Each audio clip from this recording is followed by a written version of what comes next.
저는 미국 비밀경호국의 전직 특별요원으로 경력을 시작했습니다. 미국 비밀경호국은 이중 임무를 수행하는 기관입니다. 경호 임무를 수행하는데 이는 대통령, 전직 대통령, 외국 국가 원수들을 보호하는 것이고 또한 중대한 범죄에 대한 범죄 수사도 담당합니다. 전반적으로 다양한 사건을 다루며 저는 면담과 신문도 했습니다. 제가 미국 비밀경호국을 떠난 후에는 좀 더 대중적인 인물이 되었습니다. 저는 Becoming Bulletproof라는 책을 썼고 그 후 방송에서 일하기 시작했습니다. 현재 저는 MBC 뉴스에서 일하며 범죄와 국가 안보를 취재하고 있습니다.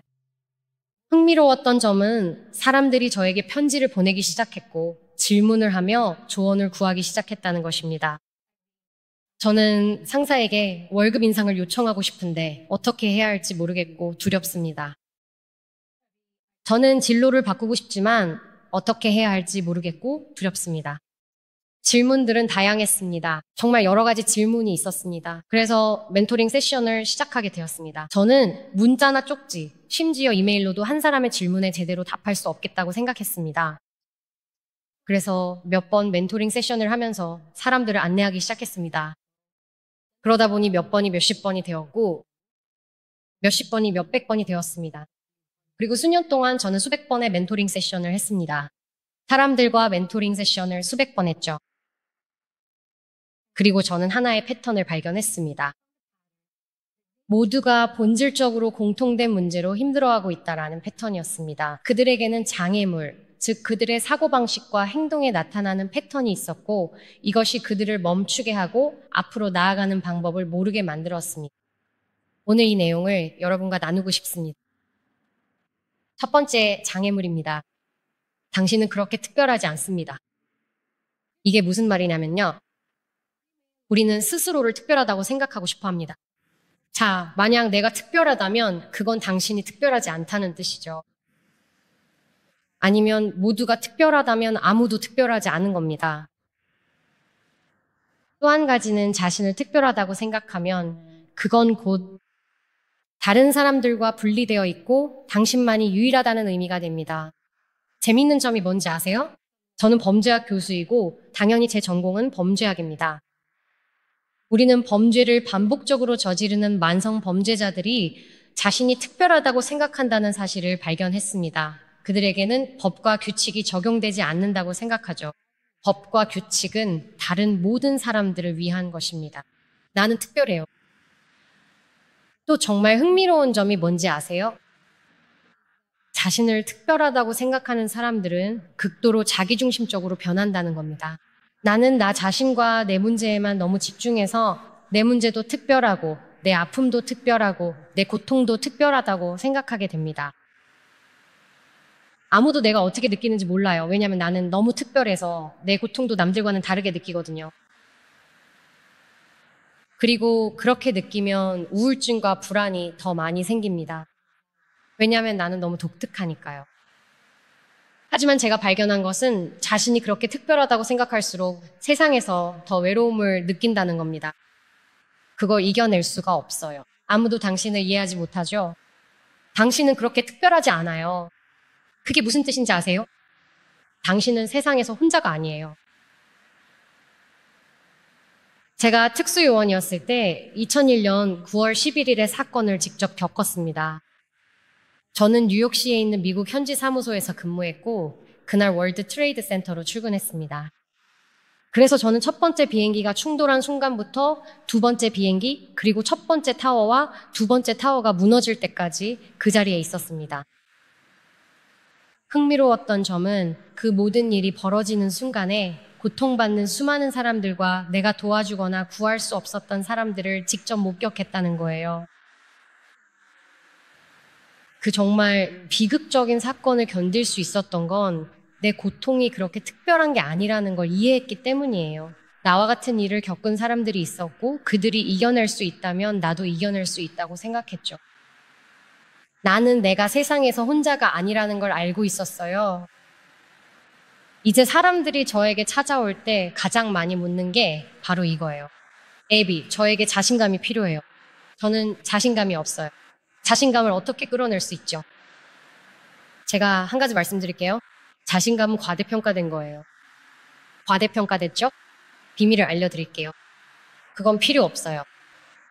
정말 필요 없어요. 이렇게 생각해 보세요. 무언가를 하고 싶어요. 보통 사람들은 무언가를 하기 위해 자신감을 원하죠. 제가 하고 싶은 일은 다음과 같습니다. 저는 여기 있습니다. 나는 여기에서 여기까지 가고 싶다. 이상적으로는 이쪽으로 가는 게 좋을 것 같아요. 제가 이룬 성과는 다음과 같습니다. 끝났어요. 하지만 우리가 무엇을 하는지 아시나요? 우리는 잠깐만요. 이걸 하려면 자신감이 필요해요. 라고 말합니다. 그러니 이런 길을 가는 대신 저는 제 길을 개척하고 자신감을 찾기 위한 이 거친 여정을 떠나려고 합니다. 이런 자신감은 어디에 있는 거지? 자신감이 필요해요. 어디에 있니? 어디에 있니? 그리고 나서 그걸 얻으면 다시 돌아올 수 있죠. 여러분은 이렇게 구불구불한 길을 가고 여기저기 헤매다가 결국 돌아가는 걸 잊거나 산만해지거나 신념을 잃게 됩니다. 그래서 우리는 원하는 것을 결코 이루지 못하죠. 그리고 또 한 가지 여러분에게 필요 없는 것이 있는데 그건 바로 동기부여입니다. 동기부여는 평범함과 같습니다. 사람들은 종종 무언가를 하려면 동기부여가 필요하다고 생각합니다. 운동을 하려면 동기부여가 필요하다고 생각하죠. 학교에 가기 위해 공부하려면 동기부여가 필요하다고 생각합니다. 이런 것들을 하려면 동기부여가 필요하다고 생각하죠. 제가 한 가지 말씀드릴게요. 인생에서 무언가를 하려고 동기부여가 될 때까지 기다린다면 여러분은 최소한만 하게 될 겁니다. 제가 미국에서 훈련을 받을 때 비밀 경호국 훈련 아카데미에서 우리는 새벽 3시에 일어나 수킬로미터씩 달리기를 했습니다. 그런데 그들이 우리를 정말 힘들게 하려고 한 게 뭔지 아세요? 우리가 얼마나 오래 달릴지조차 알려주지 않아서 심리적으로 우리를 괴롭혔습니다. 그렇게 고통스러운 달리기를 하면서 다리는 타오르고 폐는 불타는 것 같아도 우리는 어쨌든 해냈습니다. 매일 아침 훈련하러 일어나고 멍이 들고 싶어서 일어날 동기가 전혀 없었습니다. 두들겨 맞고 매일 실패해서 쫓겨날 거라는 위협을 받으면서 말이죠. 정말 아무런 동기도 없었습니다. 그래도 저는 해냈습니다. 또 다른 사실을 알고 싶으신가요? 무언가를 해낼 때 그때 자신감과 동기가 생깁니다.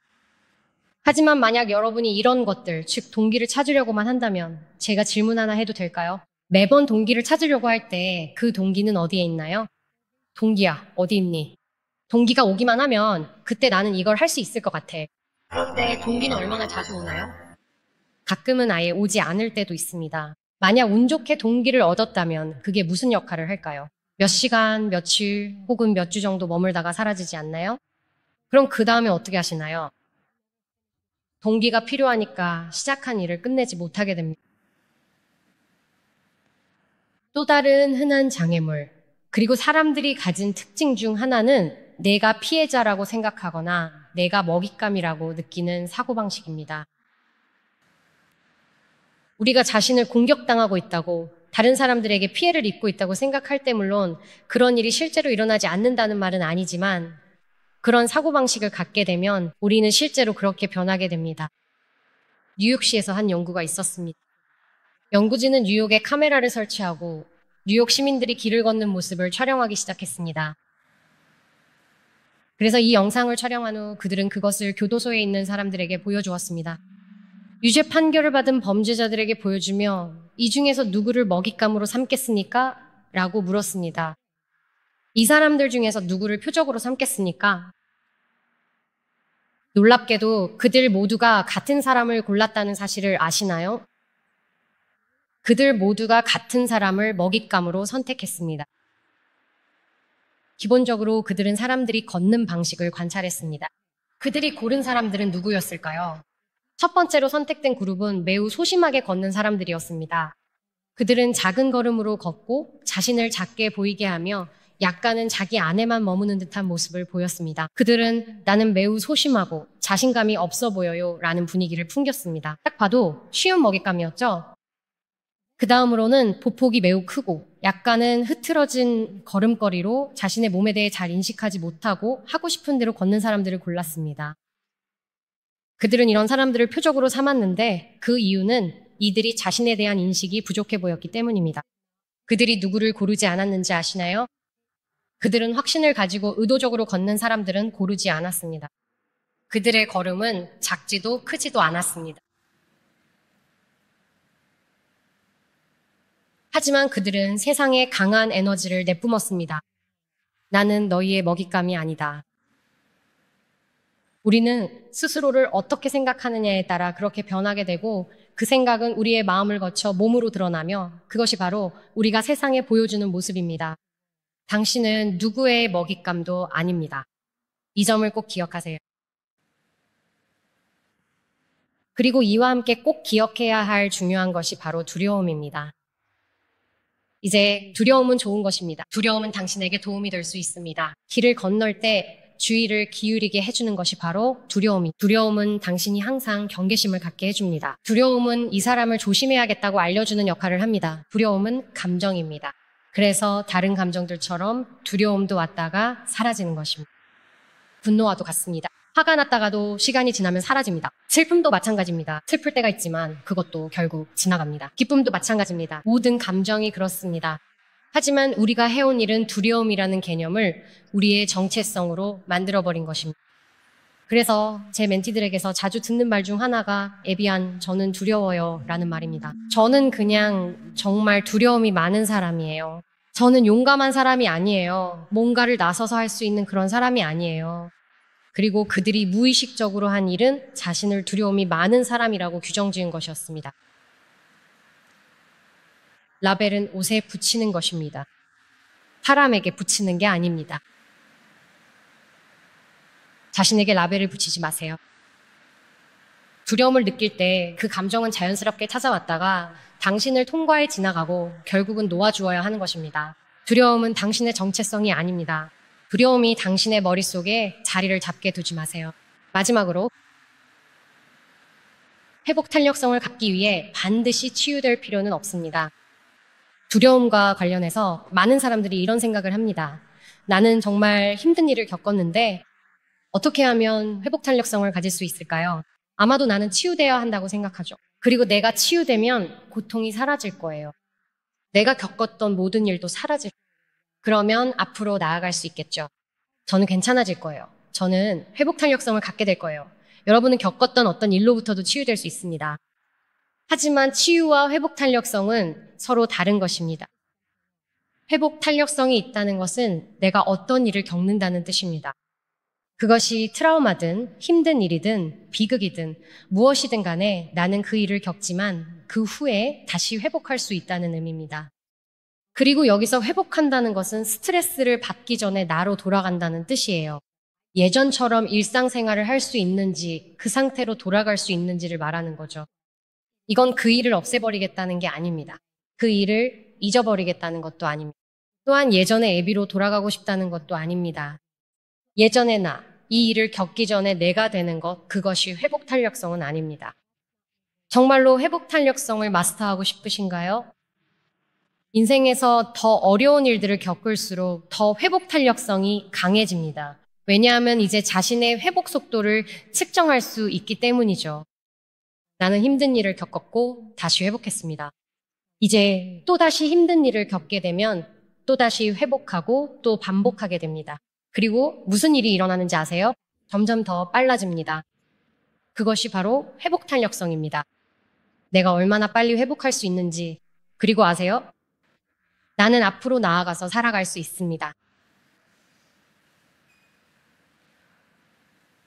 이런 방해 요인들을 모아보니 제 인생을 살아오면서 자연스럽게 깨닫게 된 것들이라는 사실도 알게 되었습니다. 그래서 이건 제 멘티들에게만 해당되는 것이 아닙니다. 이것들은 정말 밀접하게 연결되어 있습니다. 그리고 방해 요인에 대해 생각해보면 이것들은 우리를 막는 것들이었습니다. 앞으로 나아가고 목표를 이루는 것을 방해하는 것들이죠. 그리고 저는 미국 비밀경호국의 특수요원이었습니다. 그 일은 정말로 생사가 달린 직업이었어요. 매일매일 집에 돌아올 수 있을지 없을지 알 수 없었습니다. 하지만 제 인생에서 정말로 죽을 것 같았던 순간이 2번 있었습니다. 제가 처음으로 죽을 것 같다고 생각했던 순간은 9.11 테러 때였고 그 중에서도 제게 특별했던 순간은 1번 타워, 즉 첫 번째 타워가 무너질 때였습니다. 저는 우연히 부상자들을 응급처치하고 도우려고 애쓰던 구역에 있었고 그들을 구급차에 태우고 있었습니다. 우리는 그 타워가 무너질 거라고는 전혀 몰랐어요. 하지만 그 순간 무너지는 소리를 듣기 시작하면서 저는 피신처를 찾았던 것이 기억납니다. 저는 밖에 있었기 때문에 피신처라고 해봐야 인도 모퉁이 정도였습니다. 몸을 최대한 작게 웅크렸고 떨어지는 것이 있다면 저를 비껴가길 바랐어요. 그리고 타워가 제 주위에서 무너지기 시작할 때 순간적으로 와, 나 정말 죽겠구나 라는 생각이 들었습니다. 정말 확신이 들었어요. 나 진짜로 죽는구나 라고요. 그때 그런 생각과 슬픔이 밀려왔습니다. 그리고 스스로에게 내가 하지 못한 일이 너무 많구나라고 생각했어요. 정말 하지 못한 일이 너무 많았습니다. 나는 제대로 살아보지 못했어요. 그리고 그 순간 저는 기도를 했습니다. 이 고비만 넘기면 내 인생을 제대로 살겠다고 다짐했어요. 그래서 다음에 죽음이 나를 찾아올 때는 기꺼이 받아들일 수 있도록 말이죠. 그래서 저는 정말로 살아냈습니다. 그리고 그 이후로는 반드시 제대로 살려고 노력했어요. 약 20년이 지난 후 저는 또 한 번의 죽을 뻔한 경험을 하게 됐습니다. 하지만 두 번째 경험은 제 딸을 낳으면서 일어났어요. 딸을 출산하는 과정에서 저는 많은 피를 잃었습니다. 그때 의사들이 저를 살리기 위해 애쓰고 있었어요. 피를 많이 잃기 시작하자 제 폐에 물이 차기 시작했습니다. 그래서 숨을 쉴 수가 없었어요. 호흡이 정말 힘들었습니다. 남편도 방 안에 있었기 때문에 그의 목소리가 제 귀에 들렸던 게 기억나요? 그는 계속 숨 쉬어, 호흡을 고쳐 숨 쉬어라고 말했어요. 저는 속으로 숨 쉬라는 게 무슨 뜻이지? 기억나요. 숨 쉬고 있는데. 몸에서 산소가 점점 부족해지기 시작해서 의사들은 제 뇌에 산소가 제대로 공급되는지 걱정했어요. 그리고 나서 제 심장도 기능을 멈추기 시작했습니다. 마치 제 집에 모든 불이 켜져 있는데 누군가가 방마다 돌아다니면서 하나씩 스위치를 꺼버리는 것 같은 느낌이었어요. 그리고 속으로 나 이제 죽는구나라고 생각했습니다. 하지만 그 순간 처음 그때가 떠올랐고 이번에는 이제 떠나도 괜찮아라고 생각했어요. 내가 하고 싶었던 건 다 해봤으니까요. 그리고 만약 못 해본 게 있다 해도 적어도 시도는 했다는 걸 알아요. 이런 장애물들이 제 삶을 사는 걸 맑게 두지 않았어요.